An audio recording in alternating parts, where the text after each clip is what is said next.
बार मार खाने के बाद भी पाकिस्तान अपनी हरकतों से बाज नहीं आता। एक सच ये भी है कि पाकिस्तान किस तरह से आतंकियों को अपने देश में पालता है, ये बात किसी से छिपी नहीं है। पूरी दुनिया जानती है कि आतंकियों का ठिकाना पाकिस्तान में ही है। अब इसी बीच नफरत और आतंक की घुट्टी पाकिस्तान की महिलाओं में घोलने की तैयारी भी पूरी कर ली गई है। आतंकी संगठनों की साजिश एक बार फिर एक्सपोज हो गई है। जैश-ए-मोहम्मद ने पहली बार अपनी महिला विंग का गठन किया है, जिसकी अगुवाई खुद संगठन के सरगना मसूद अजहर की बहन सईदा अजहर कर रही है।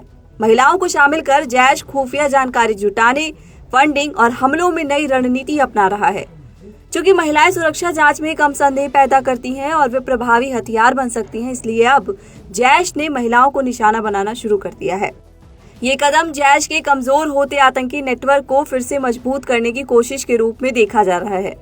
सूत्रों के मुताबिक जैश अपनी महिला विंग के लिए 9 नवंबर को सुबह 10 बजे कराची में एक विशेष ट्रेनिंग कैंप आयोजित करेगा। बताया जा रहा है कि इस कैंप में गरीब और युवा महिलाओं को कट्टरपंथी विचारधारा के लिए ब्रेन वॉश और उन्हें आतंकी गतिविधियों की ओर प्रेरित करने की साजिश है। अब गौर करने वाली बात यह है कि कराची जैसे शहर में आतंकियों की ट्रेनिंग होने जा रही है और वहां के हुक्मरानों को कोई खबर नहीं है, या यूं कहे कि खबर तो है, लेकिन पाकिस्तानी सरकार और सेना भी आतंकियों से गठजोड़ करके बैठी है। सच्चाई पूरी दुनिया जानती है, बस पाकिस्तान को लगता है कि दुनिया को उसकी नापाक हरकतों के बारे में पता नहीं है। अब वापस आते हैं जैश-ए-मोहम्मद की महिला विंग पर। खुफिया सूत्रों का कहना है कि पाकिस्तान की आर्मी और आईएसआई जैश को इस महिला नेटवर्क को खड़ा करने में सक्रिय रूप से मदद कर रही है। इस पहल का उद्देश्य महिलाओं को आतंक के नए जरिए के रूप में इस्तेमाल करना है, ताकि आतंकी संगठन गहराई तक अपनी जड़ें फैला सके। मसूद अजहर की बहन सईदा अजहर खुद को एक धार्मिक गुरु के रूप में पेश करती है। स्थानीय इलाकों में उसका काफी प्रभाव भी है। इसी प्रभाव का इस्तेमाल वो धार्मिक और सामाजिक गतिविधियों के नाम पर महिलाओं को आतंकी संगठन से जोड़ने के लिए कर रही है। जैश-ए-मोहम्मद की नई रणनीति पाकिस्तान के आतंक नेटवर्क की बदलती दिशा को दिखाती है, जहां महिलाएं भी आतंक के नए चेहरे के रूप में उभर रही हैं।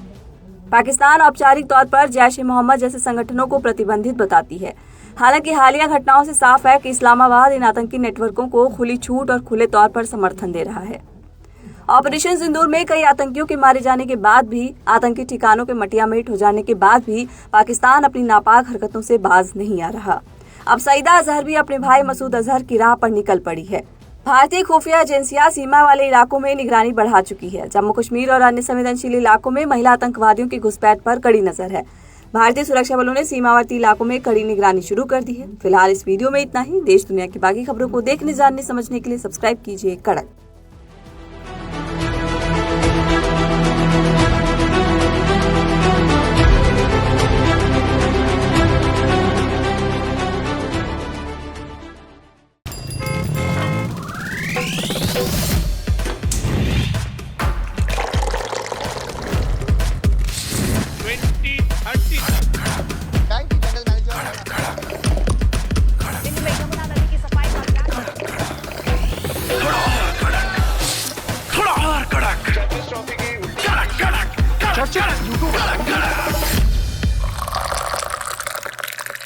ये कड़क है।